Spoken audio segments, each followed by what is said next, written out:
ചരിത്രത്തിൽ ചില കുറ്റവാളികളുണ്ട്. നിയമത്തിൻ്റെ കണ്ണുവെട്ടിച്ച് അവർ നടത്തുന്ന ധീരമായ നീക്കങ്ങൾ, അല്ലെങ്കിൽ അവരുടെ കുറ്റകൃത്യങ്ങളുടെ വലിപ്പം അവരെ കുപ്രസിദ്ധരാക്കുന്നു. എന്നാൽ മറ്റു ചിലരുണ്ട്. അവർ ചെയ്ത കുറ്റകൃത്യത്തെക്കാൾ അതിനുശേഷം അവർ ജീവിച്ച ജീവിതം കൊണ്ട് ലോകത്തെ വിസ്മയിപ്പിച്ചവർ. അങ്ങനെയൊരാളുടെ കഥയാണിത്. ചെയ്ത കുറ്റത്തിന് ജയിലിലായി വെറും 15 മാസങ്ങൾക്ക് ശേഷം അതിസാഹസികമായി രക്ഷപ്പെട്ട് 36 വർഷക്കാലം ലോക പോലീസിനെ വെട്ടിച്ച് പല രാജ്യങ്ങളിലായി ഒരു സെലിബ്രിറ്റിയെപ്പോലെ ജീവിച്ച ഒരാൾ. പിടികിട്ട പുള്ളി ആയിരിക്കുമ്പോൾ തന്നെ സിനിമകളിലും പാട്ടുകളിലും പ്രത്യക്ഷപ്പെട്ട, സ്വന്തം ജീവിതം ഒരു ബ്രാൻഡാക്കി മാറ്റിയ കുറ്റവാളി. ലോകം അയാളെ വിളിച്ചത് റോക്ക്സ്റ്റാർ ക്രിമിനൽ എന്നായിരുന്നു. ഇത് റോണി ബിഗ്സിന്റെ കഥയാണ്. 1963 ഗ്രേറ്റ് ട്രെയിൻ റോബറി എന്നറിയപ്പെട്ട നൂറ്റാണ്ടിന്റെ കവർച്ചയിൽ പങ്കാളിയാവുകയും പിന്നീട് നിയമത്തിൽ നിന്ന് ഓടിയൊളിച്ച് ഒരു ഇതിഹാസമായി മാറുകയും ചെയ്ത മനുഷ്യന്റെ കഥയാണിത്. ഈ കഥയുടെ തുടക്കം 1963 ഓഗസ്റ്റ് 8-നാണ്. അന്ന് റോണി ബിഗ്സിന്റെ 34ാം ജന്മദിനമായിരുന്നു. എന്നാൽ ആ ദിവസം ചരിത്രത്തിൽ ഓർമ്മിക്കപ്പെടുന്നത് മറ്റൊരു പേരിലാണ്. മഹത്തായ ട്രെയിൻ കവർച്ച നടന്ന ദിവസം എന്ന പേരിൽ. ലണ്ടനിലെ യൂസ്റ്റൺ സ്റ്റേഷനിലേക്ക് കുതിച്ചുകൊണ്ടിരുന്ന റോയൽ മെയിൽ ട്രെയിൻ ബക്കിംഗ്ഹാംഷയറിലെ വിജനമായ ഒരിടത്തു വെച്ച് ഒരു സംഘം ആളുകളാൽ തടഞ്ഞപ്പെട്ടു. ആ സംഘത്തിൽ 15 പേരുണ്ടായിരുന്നു. അവരുടെ ലക്ഷ്യം ട്രെയിനിലുണ്ടായിരുന്ന കോടിക്കണക്കിന് പൗണ്ട് വിലമതിക്കുന്ന നോട്ടുകളായിരുന്നു. ആ കവർച്ച സംഘത്തിലെ ഒരംഗമായിരുന്നു റോണി ബിഗ്സ്. എന്നാൽ വിരോധാഭാസമെന്ന് പറയട്ടെ, ആ കവർച്ചയിലെ ഏറ്റവും ചെറിയ പങ്കുവഹിച്ചവരിൽ ഒരാളായിരുന്നു ബിഗ്സ്. അയാളുടെ ജോലി കവർച്ചയ്ക്ക് ശേഷം ട്രെയിൻ ഓടിച്ചു പോകാൻ വിരമിച്ച ഒരു ഡ്രൈവറെ കണ്ടെത്തുക എന്നത് മാത്രമായിരുന്നു. പക്ഷേ ആ ദൗത്യത്തിൽ അയാൾ പരാജയപ്പെട്ടു. കവർച്ചാ ദിവസം ബിഗ്സ് കൊണ്ടുവന്ന ഡ്രൈവർക്ക് ആധുനിക ഡീസൽ എഞ്ചിൻ പ്രവർത്തിപ്പിക്കാൻ അറിഞ്ഞിരുന്നില്ല. ഒടുവിൽ ട്രെയിനിന്റെ യഥാർത്ഥ ഡ്രൈവറെ തന്നെ മർദ്ദിച്ച് അവശനാക്കി കവർച്ച സംഘത്തിന് ട്രെയിൻ മുന്നോട്ട് നീക്കേണ്ടി വന്നു. കവർച്ച വിജയകരമായിരുന്നു. ഏതാണ്ട് 2.6 ദശലക്ഷം പൗണ്ട്, അതായത് ഇന്നത്തെ കണക്കനുസരിച്ച് 50 ദശലക്ഷം പൗണ്ടിലധികം വരുന്ന പണമാണ് അവർ കൈക്കലാക്കിയത്. കവർച്ചയ്ക്ക് ശേഷം സംഘം ഒത്തുചേർന്നത് ലെതർസ്ലേഡ് ഫാം എന്ന വിജനമായ ഒരു ഫാം ഹൗസിലായിരുന്നു. അവിടെ വെച്ച് അവർ പണം പങ്കിട്ടെടുത്തു. റോണി ബിഗ്സിന് ലഭിച്ചത് 1,47,000 പൗണ്ടായിരുന്നു. ഇന്നതിൻ്റെ മൂല്യം ഏകദേശം 30 കോടി രൂപ വരും. തൻ്റെ വിഹിതം 2 ക്യാൻവാസ് ബാഗുകളിലാക്കി ബിഗ്സ് വീട്ടിലേക്ക് മടങ്ങി. ഒരു പുതിയ വീട് വാങ്ങാനുള്ള പണം മാത്രമായിരുന്നു അയാളുടെ ലക്ഷ്യം. പക്ഷേ ആ ഫാം ഹൗസിൽ വെച്ച് അവർക്കൊരു വലിയ പിഴവ് സംഭവിച്ചു. പോലീസിനെ തെറ്റിദ്ധരിപ്പിക്കാൻ അവർ കരുതിക്കൂട്ടി തെളിവുകൾ നശിപ്പിച്ചിരുന്നെങ്കിലും തികച്ചും അപ്രതീക്ഷിതമായ ചില തെളിവുകൾ അവശേഷിപ്പിച്ചു പോയിരുന്നു. അതിലൊന്ന് കെച്ചപ്പ് കുപ്പിയിൽ പതിഞ്ഞ ഒരു വിരലടയാളമായിരുന്നു. ആ വിരലടയാളം റോണി ബിഗ്സിൻ്റെതായിരുന്നു. ബ്രിട്ടനിലെ ഏറ്റവും വലിയ കവർച്ചകളിലൊന്നായി ഇത് മാറിയതോടെ സ്കോട്ട്ലാൻഡ് യാർഡിന്റെ നേതൃത്വത്തിൽ ചരിത്രത്തിലെ ഏറ്റവും വലിയ കുറ്റാന്വേഷണങ്ങളിലൊന്നിന് തുടക്കം കുറിച്ചു. ലെതർസ്ലേഡ് ഫാമിൽ നിന്ന് ലഭിച്ച തെളിവുകൾ പോലീസിനെ ഓരോരുത്തരിലേക്കും എത്തിച്ചു. കവർച്ച നടന്ന 1 മാസത്തിനുള്ളിൽ റോണി ബിഗ്സ് ഉൾപ്പെടെയുള്ള പ്രധാനികളെല്ലാം അറസ്റ്റിലായി. 1964 നടന്ന വിചാരണയിൽ കോടതി അവരെ വിശേഷിപ്പിച്ചത് ക്രൂരവും നിന്ദ്യവുമായ കുറ്റവാളികൾ എന്നായിരുന്നു.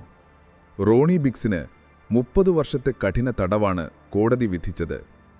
കവർച്ചയിലെ താരതമ്യേന ചെറിയ പങ്കാളിത്തം കണക്കിൽ കൊണ്ട് അതൊരു കടുത്ത ശിക്ഷയായിരുന്നു. ഒരുപക്ഷെ ആ കടുത്ത ശിക്ഷയായിരിക്കാം റോണി ബിഗ്സ് എന്ന സാധാരണ കുറ്റവാളിയെ പിന്നീട് ലോകം ആരാധിക്കുന്ന റോക്ക്സ്റ്റാർ ക്രിമിനൽ ആക്കി മാറ്റിയത്. ലണ്ടനിലെ കുപ്രസിദ്ധമായ വാൻസ്വർത്ത് ജയിലിലേക്ക് ബിഗ്സ് അയക്കപ്പെട്ടു. എല്ലാവരും കരുതി അയാളുടെ ജീവിതത്തിന്റെ ആ അധ്യായം അവിടെ അവസാനിച്ചു എന്ന്. എന്നാൽ അതൊരു തുടക്കം മാത്രമായിരുന്നു. ജയിലരികൾക്കുള്ളിൽ കിടക്കുമ്പോഴും ബിഗ്സിന്റെ മനസ്സ് പുറം ലോകത്തെ സ്വാതന്ത്ര്യത്തിനായി പദ്ധതികൾ മെനഞ്ഞുകൊണ്ടിരുന്നു. ആ പദ്ധതികൾ അധികം വൈകാതെ ലോകത്തെ ഞെട്ടിക്കാൻ പോകുകയായിരുന്നു. വാൻസ്വർത്ത് ജയിൽ ബ്രിട്ടനിലെ ഏറ്റവും സുരക്ഷയുള്ള ജയിലുകളിലൊന്ന്.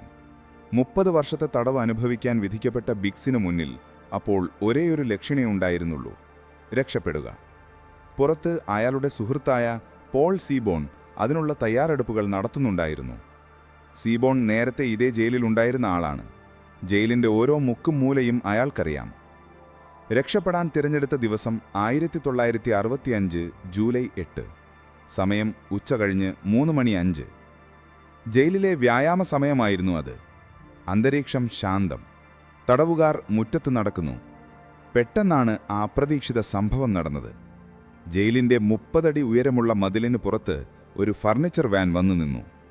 ആ വാനിൻ്റെ മുകളിൽ ഒരു പ്ലാറ്റ്ഫോം ഉണ്ടായിരുന്നു. അതിൽ നിന്ന് ഒരു കയർ, റോപ്പ് ലാഡർ, ജയിൽ മതിലിൻ്റെ മുകളിലേക്ക് എറിഞ്ഞു. എല്ലാം നിമിഷങ്ങൾക്കുള്ളിൽ സംഭവിച്ചു. ബിക്സും മറ്റു 3 തടവുകാരും മിന്നൽ വേഗത്തിൽ ഗോവണിയിലൂടെ മുകളിലേക്ക് കയറി. താഴെ ജയിൽ ഉദ്യോഗസ്ഥർ അമ്പരന്ന് നിൽക്കെ അവർ മതിലിൻ്റെ മുകളിൽ നിന്ന് വാനിൻ്റെ മുകളിലുള്ള മെത്തകളിലേക്ക് ചാടി.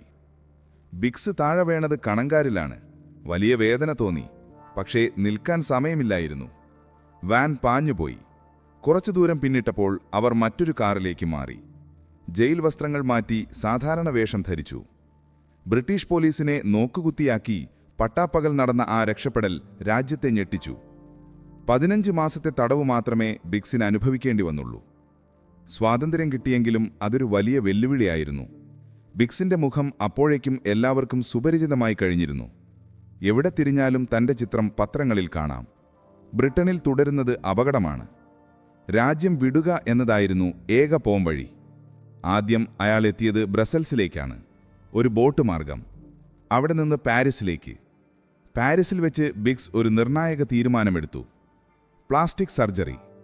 തന്റെ മുഖം മാറ്റുക. അത് അനിവാര്യമായിരുന്നു. അങ്ങനെ 40,000 പൗണ്ട് ചെലവഴിച്ച് അയാൾ പുതിയൊരു മുഖം സ്വന്തമാക്കി. പുതിയ പേരും പുതിയ പാസ്പോർട്ടും തയ്യാറായി. ഇനി ലക്ഷ്യം ഓസ്ട്രേലിയയാണ്. ഭാര്യ ചാർമിയൻ ബിക്സും മക്കളും അയാളോടൊപ്പം ചേരാൻ തയ്യാറായിരുന്നു. അവർ പാരീസിലെത്തി. അവിടെ നിന്ന് ഓസ്ട്രേലിയയിലേക്ക്. ഓസ്ട്രേലിയയിലെ അഡിലൈഡിൽ അവർ പുതിയൊരു ജീവിതം ആരംഭിച്ചു. ടെറൻസ് ഫർക്കോട്ട് എന്ന പുതിയ പേരിൽ ബിക്സ് അവിടെ ജീവിച്ചു. ആരും അയാളെ തിരിച്ചറിഞ്ഞില്ല. ഒരു സാധാരണക്കാരനെ പോലെ മരപ്പണിക്കാരനായും പെയിന്ററായും അയാൾ ജോലി ചെയ്തു. കുടുംബത്തോടൊപ്പം സമാധാനപരമായ ജീവിതം. 2 വർഷത്തോളം ആരും അയാളെ ശല്യപ്പെടുത്തിയില്ല. പക്ഷേ വിധിയുടെ കളി അപ്പോഴും അവസാനിച്ചിരുന്നില്ല. 1969 ഒരു വാർത്ത ബിക്സിന്റെ സമാധാനം തകർത്തു. ലണ്ടനിൽ നിന്ന് ഇന്റർപോൾ അയാളെ തേടി ഓസ്ട്രേലിയയിലെത്തിയിരിക്കുന്നു എന്ന വിവരം അയാൾക്ക് ലഭിച്ചു. പിടിവീഴും എന്ന് ഉറപ്പായ നിമിഷം വീണ്ടും ഓടാൻ സമയമായിരിക്കുന്നു. ഇത്തവണ അയാൾ ഒറ്റയ്ക്കായിരുന്നു. ഭാര്യയെയും മക്കളെയും ഓസ്ട്രേലിയയിൽ വിട്ട് അയാൾ മെൽബേണിലെത്തി. അവിടെ നിന്ന് ഒരു കപ്പലിൽ കയറി പനാമയിലേക്ക്. പനാമയിൽ നിന്ന് ബ്രസീലിലേക്ക്. ബ്രസീൽ. അവിടെയായിരുന്നു ബിക്സിന്റെ ജീവിതത്തിലെ ഏറ്റവും വർണ്ണാഭമായ അധ്യായം എഴുതപ്പെടാൻ പോകുന്നത്. ബ്രിട്ടനുമായി കുറ്റവാളികളെ കൈമാറ്റാനുള്ള ഉടമ്പടി, എക്സ്ട്രഡിഷൻ ട്രീറ്റി ഇല്ലാത്ത രാജ്യമാണ് ബ്രസീൽ. അവിടെ എത്തിയാൽ താൻ സുരക്ഷിതനായിരിക്കുമെന്ന് ബിക്സ് കരുതി. റിയോ ഡി ജനീറോയുടെ തിരക്കുകളിലേക്കും വർണ്ണങ്ങളിലേക്കും അയാൾ അലിഞ്ഞു ചേർന്നു. 1970 അയാൾ അവിടെ എത്തുമ്പോൾ കയ്യിൽ വെറും 200 പൗണ്ട് മാത്രമാണുണ്ടായിരുന്നത്. പക്ഷേ അവിടെ അയാളെ കാത്തിരുന്നത് മറ്റൊരു ജീവിതമായിരുന്നു. ഒരു സാധാരണ പിടികിട്ടാപ്പുള്ളിയിൽ നിന്ന് ലോകം ആഘോഷിക്കുന്ന ഒരു സെലിബ്രിറ്റിയിലേക്കുള്ള മാറ്റം അവിടെ വെച്ചാണ് തുടങ്ങിയത്. Brazil, Rio de Janeiro. സൂര്യപ്രകാശം, കടൽത്തീരങ്ങൾ, കാർണവൽ. ലോകത്തിലെ ഏറ്റവും വർണ്ണാഭമായ നഗരങ്ങളിലൊന്ന്. 1970 മാർച്ച് 11 ബിക്സ് റിയോയിലെത്തിയപ്പോൾ കയ്യിലുള്ളത് വെറും കുറച്ച് പൗണ്ടുകളും ഒരു തെറ്റായ പാസ്പോർട്ട് മാത്രമായിരുന്നു. പക്ഷെ അവിടെ അയാൾക്ക് ഒരു സുരക്ഷിതത്വ ബോധമുണ്ടായിരുന്നു. ബ്രസീലും ബ്രിട്ടനും തമ്മിൽ കുറ്റവാളികളെ കൈമാറാനുള്ള ഉടമ്പടിയില്ലായിരുന്നു. അതായത് ബ്രിട്ടീഷ് പോലീസ് അവിടെ എത്തിയാലും അവർക്ക് അയാളെ തിരികെ കൊണ്ടുപോകാൻ കഴിയില്ല. ആദ്യ നാളുകളിൽ അയാൾ ഒരു സാധാരണ മരപ്പണിക്കാരനായി ജീവിച്ചു. റിയോയിലെ തെരുവുകളിൽ സാധാരണക്കാരുടെ ഇടയിൽ ആരും അയാളെ ശ്രദ്ധിച്ചില്ല. പക്ഷേ ബിക്സിന്റെ ജീവിതത്തിൽ സങ്കടവുമെത്തി. 1971 ജനുവരി 5 ഓസ്ട്രേലിയയിൽ തനിച്ചാക്കി പോന്ന മക്കളിൽ മൂത്തവനായ 10 വയസ്സുള്ള നിക്കോളസ് ഒരു കാർ അപകടത്തിൽ മരിച്ചു. ആ വാർത്ത ഫെബ്രുവരിയിൽ ബിക്സിനെ എത്തി. അയാൾ തകർന്നുപോയി. മകന്റെ അവസാന നിമിഷങ്ങളിൽ അവിടെ ഉണ്ടാകാൻ പോലും കഴിയില്ലായിരുന്നു. ദുഃഖത്താൽ തളർന്ന് അയാൾ ബ്രിട്ടീഷ് കോൺസുലേറ്റിലേക്ക് നടന്നു. കീഴടങ്ങാം, എല്ലാം അവസാനിപ്പിക്കാമെന്നോർത്ത്. എന്നാൽ വാതിൽക്കലെത്തുമ്പോൾ അയാൾ നിന്നു. തിരിഞ്ഞു നടന്നു. തന്റെ സ്വാതന്ത്ര്യം ഉപേക്ഷിക്കാൻ അയാൾക്ക് കഴിഞ്ഞില്ല. ദുഃഖത്തോടൊപ്പം തന്നെ ജീവിക്കാൻ തീരുമാനിച്ചു. 1974 ബിക്സിന്റെ സമാധാനം ഒരിക്കൽ കൂടി തകർന്നു. ഡെയിലി എക്സ്പ്രസ്സിലെ കോളിൻ മക്കൻസി എന്ന റിപ്പോർട്ടർ ബിക്സിനെ റിയോയിൽ കണ്ടെത്തി. വാർത്ത പുറത്തുവന്നു. ലണ്ടനിൽ നിന്ന് Scotland Yard detective Jack Slipper റിയോയിലെത്തി, ബിക്സിനെ പിടിച്ച് തിരികെ കൊണ്ടുപോകാൻ. പക്ഷേ ബിക്സിനൊപ്പം വിധിയും കളിക്കുകയായിരുന്നു. അയാളുടെ കാമുകി റെയ്മുണ്ട ഡി കാസ്ട്രോ എന്ന നൈറ്റ് ക്ലബ് നർത്തകി ഗർഭിണിയായിരുന്നു. ബ്രസീലിയൻ നിയമമനുസരിച്ച് ബ്രസീലിയൻ കുഞ്ഞിന്റെ പിതാവിനെ മറ്റൊരു രാജ്യത്തേക്ക് കൈമാറാൻ കഴിയില്ല. ജാക്ക് സ്ലിപ്പർ ഒഴിഞ്ഞു പോകേണ്ടി വന്നു. ബിക്സ് വീണ്ടും സുരക്ഷിതനായി. ഉടൻ തന്നെ അയാൾക്ക് മൈക്കൽ ഫെർണാണ്ടസ് ബിക്സ് എന്ന മകനും ജനിച്ചു. അതോടെ ബ്രസീലിൽ അയാളുടെ സുരക്ഷിതത്വം ഉറപ്പായി. എന്നാൽ ബ്രസീലിൽ കുറ്റവാളി എന്ന നിലയിൽ ബിക്സിനെ സാധാരണ ജീവിതം നയിക്കാൻ കഴിയില്ലായിരുന്നു. അയാൾക്ക് ജോലിയെടുക്കാൻ പാടില്ലായിരുന്നു, ബാറുകളിൽ പോകാൻ പാടില്ലായിരുന്നു, രാത്രി 10 മണിക്ക് ശേഷം വീടിന് വെളിയിലുണ്ടാകാൻ പാടില്ലായിരുന്നു, ആഴ്ചയിൽ 2 പ്രാവശ്യം പോലീസിൽ ഹാജരാകണം, റിയോ വിടാൻ പാടില്ല, വരുമാനമില്ല. എങ്ങനെ ജീവിക്കും? അപ്പോഴാണ് ബിക്സ് ഒരു മാസ്റ്റർ പ്ലാൻ തയ്യാറാക്കിയത്. തന്റെ കുപ്രസിദ്ധി തന്നെ ഒരു വരുമാന മാർഗമാക്കി മാറ്റുക. സാന്താ തെരേസയിലെ കൊളോണിയൽ അപ്പാർട്ട്മെന്റിൽ അയാൾ ഒരു പുതിയ ജീവിത രീതി ആരംഭിച്ചു. ടൂറിസ്റ്റുകൾക്കായി ബാർബിക്യൂ പാർട്ടികൾ സംഘടിപ്പിക്കാൻ തുടങ്ങി. വിദേശികൾക്ക്, പ്രത്യേകിച്ച് ബ്രിട്ടീഷ് സഞ്ചാരികൾക്ക്, മഹത്തായ ട്രെയിൻ കവർച്ചയിലെ യഥാർത്ഥ കുറ്റവാളിയെ കാണാനും കഥകൾ കേൾക്കാനും അവസരമുണ്ടായിരുന്നു. ഒരാൾക്ക് $50 വീതം. സ്റ്റീക്കും സോസേജും ബാർബിക്യൂ ചെയ്ത് റമ്മും വിസ്കിയും ഒഴിച്ച് പൂളിനു ചുറ്റും പെൺകുട്ടികൾ സാമ്പാ നൃത്തം വയ്ക്കുമ്പോൾ ബിക്സ് തന്റെ പിടിവിട്ടുപോയ ജീവിതത്തിന്റെ കഥകൾ പറഞ്ഞുകൊടുക്കും. ഇത് വളരെ വേഗം ജനപ്രിയമായി. ട്രാവൽ ഏജൻസികൾ തന്നെ ഇത് പാക്കേജായി വിൽക്കാൻ തുടങ്ങി. റോണി ബിക്സിനെ മീറ്റ് ചെയ്യൂ എന്ന പേരിലുള്ള ഒരു പ്രത്യേക ടൂറിസം ഇൻഡസ്ട്രി തന്നെ റിയോയിൽ ഉടലെടുത്തു. ഇത് തുടക്കം മാത്രമായിരുന്നു. ബിക്സ് തന്റെ കുപ്രസിദ്ധിയെ ബ്രാൻഡാക്കി മാറ്റുന്നതിൽ കഴിവ് പ്രകടിപ്പിച്ചു. ടീഷർട്ടുകൾ വിറ്റു. ഞാൻ ബ്രസീലിലെത്തി, റോണി ബിക്സിനെ മീറ്റ് ചെയ്തു, സത്യത്തിൽ എന്നെഴുതിയ ടീഷർട്ടുകൾ, അയാളുടെ മുഖമുള്ള മഗ്ഗുകൾ. ഫോട്ടോകൾക്കായി പണമീടാക്കി. മുൻ ഫുട്ബോൾ താരം സ്റ്റാൻലി മാത്യൂസ് വരെ റിയോയിൽ വന്നപ്പോൾ ബിക്സിനെ സന്ദർശിച്ചു. ബിക്സ് അയാളെ തന്റെ അപ്പാർട്ട്മെന്റിലേക്ക് ക്ഷണിച്ചു. മീഡിയ അയാളെ തേടിയെത്തി. ഇന്റർവ്യൂകളും TV ഷോകളും. റോണി ബിക്സ് ഒരു സെലിബ്രിറ്റിയായി തീർന്നു. തിരിച്ചുവരവില്ലാത്ത യാത്രയിൽ റോണി ബിക്സ് ഒരു ഇതിഹാസമായി മാറുകയായിരുന്നു. ഒരു കുറ്റവാളിക്ക് ലഭിക്കുന്ന ജനപ്രീതി എത്രത്തോളം വിചിത്രമായിരിക്കുമെന്ന് ബിക്സിന്റെ ജീവിതം തെളിയിച്ചു. 1978 ലോകപ്രശസ്ത ബ്രിട്ടീഷ് പങ്ക് റോക്ക് ബാൻഡായ സെക്സ് പിസ്റ്റൽസ് ബ്രസീലിലെത്തി. അവരുടെ ലക്ഷ്യം റോണി ബിക്സിനൊപ്പം ഒരു പാട്ട് റെക്കോർഡ് ചെയ്യുക എന്നതായിരുന്നു. ജയിലിൽ കിടക്കേണ്ട കുറ്റവാളി ഒരു മ്യൂസിക് സ്റ്റുഡിയോയിൽ മൈക്കിന് മുന്നിൽ നിന്ന് പാടുന്നു. നോ വൺ ഈസ് ഇന്നോസെന്റ് എന്നായിരുന്നു ആ പാട്ടിന്റെ പേര്. അതിൽ ബിക്സ് പാടി, ദൈവം സെക്സ് പിസ്റ്റൽസിനെ രക്ഷിക്കട്ടെ, ദൈവം റോണി ബിക്സിനെയും രക്ഷിക്കട്ടെ. ഈ പാട്ട് ബ്രിട്ടീഷ് ചാർട്ടുകളിൽ 6ാം സ്ഥാനത്തെത്തി. ഒരു പിടികിട്ടാപുള്ളി പാടിയ പാട്ട് ബ്രിട്ടനിലെ റേഡിയോകളിൽ മുഴങ്ങിക്കേട്ടു. ബിക്സ് വെറുമൊരു മോഷ്ടാവല്ല, അതൊരു കൾട്ട് രൂപമായി മാറിക്കഴിഞ്ഞുവെന്ന് ബ്രിട്ടീഷ് ഭരണകൂടം ഞെട്ടലോടെ തിരിച്ചറിഞ്ഞു. പക്ഷെ ബിക്സിന്റെ ഈ ആഘോഷ ജീവിതത്തിന് അധികം ആയുസ്സുണ്ടായിരുന്നില്ല. 1981 മാർച്ച് 16 റിയോ ഡി ജനീറോയിലെ ഒരു ബാറിൽ വെച്ച് അപ്രതീക്ഷിതം സംഭവിച്ചു. ഓപ്പറേഷൻ അനക്കോണ്ട എന്ന പേരിൽ ഒരു ഗൂഢ പദ്ധതി നടപ്പിലാക്കാൻ മുൻ ബ്രിട്ടീഷ് പട്ടാളക്കാരുടെ ഒരു സംഘം അവിടെ എത്തിയിരുന്നു. അവർക്ക് ബിക്സിനെ തട്ടിക്കൊണ്ടുപോകണമായിരുന്നു. ബാറിൽ വെച്ച് അവർ ബിക്സിനെ കീഴ്പ്പെടുത്തി വായ് മൂടിക്കെട്ടിയ ഒരു വലിയ ബാഗിനുള്ളിലാക്കി, പിന്നൊരു വാനിൽ വിമാനത്താവളത്തിലേക്ക്. അവിടെ നിന്നൊരു സ്വകാര്യ വിമാനത്തിൽ ബ്രസീലിന്റെ വടക്കൻ നഗരമായ ബെലനിലേക്ക്. ബെലനിൽ നിന്ന് ഒരു യാച്ചിൽ അവർ കടലിലേക്ക് തിരിച്ചു. അവരുടെ ലക്ഷ്യം ബാർബഡോസ് ആയിരുന്നു.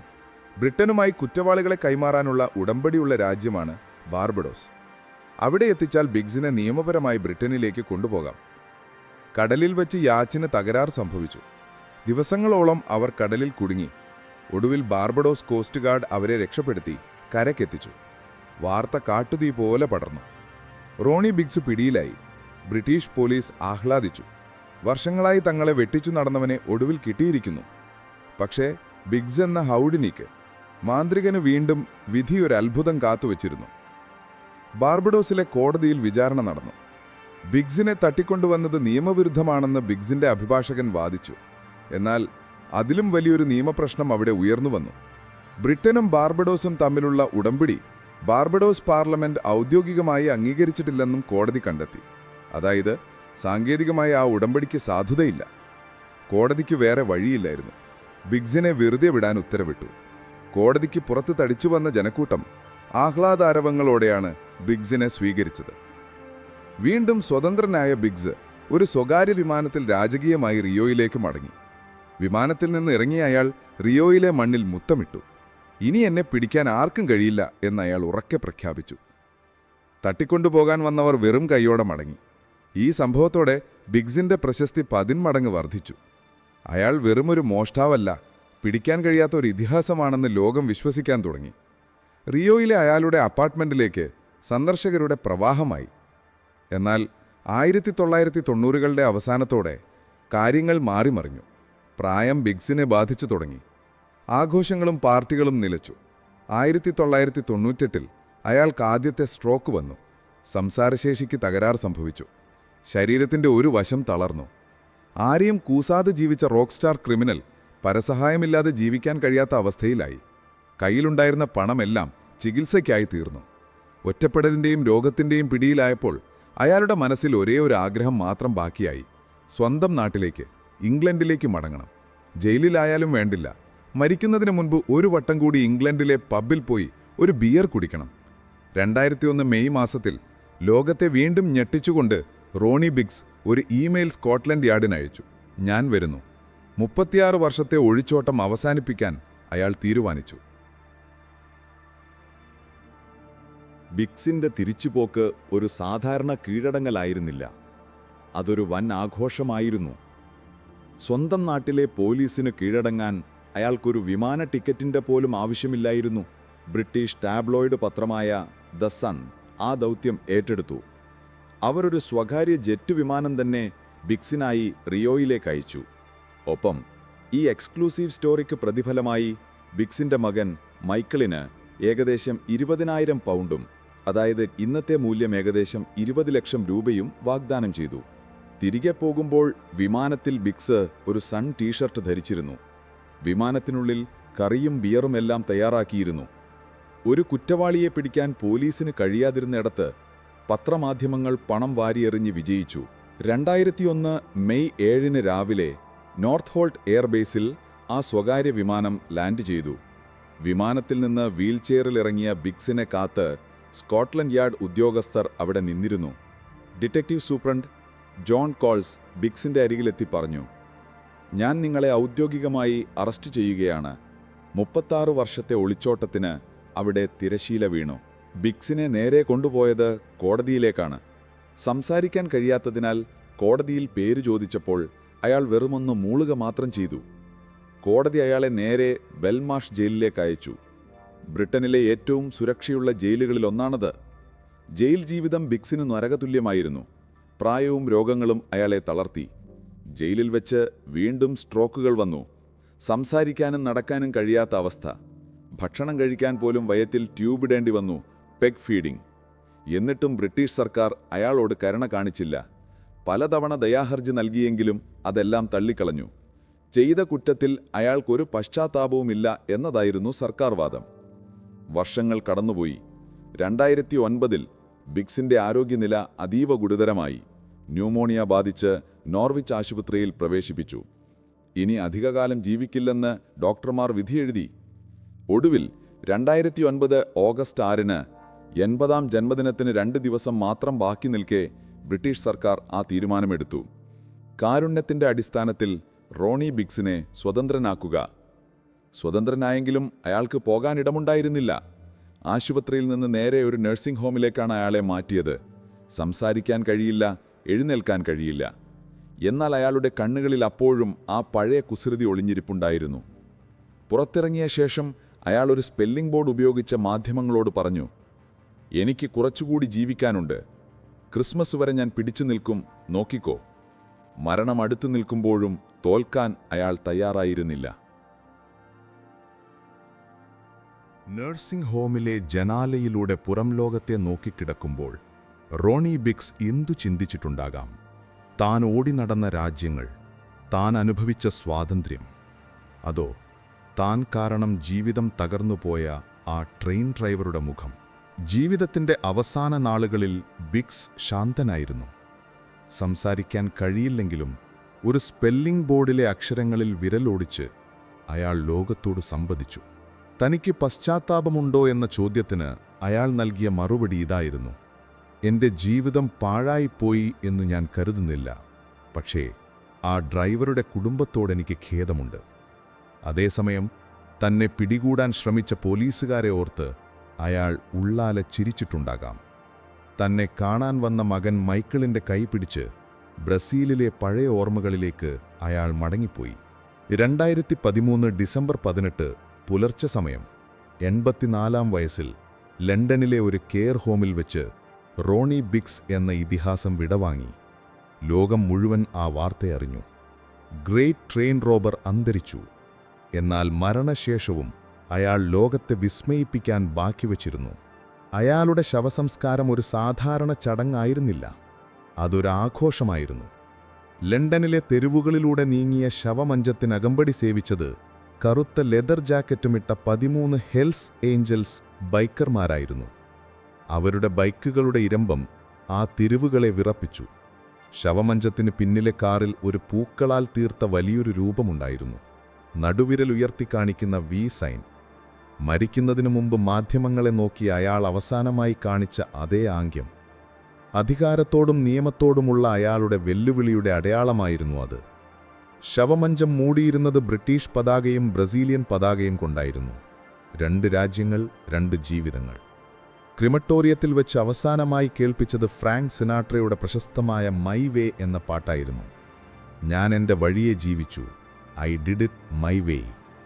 അതെ, റോണി ബിക്സ് ജീവിച്ചത് അയാളുടെ വഴിക്കായിരുന്നു.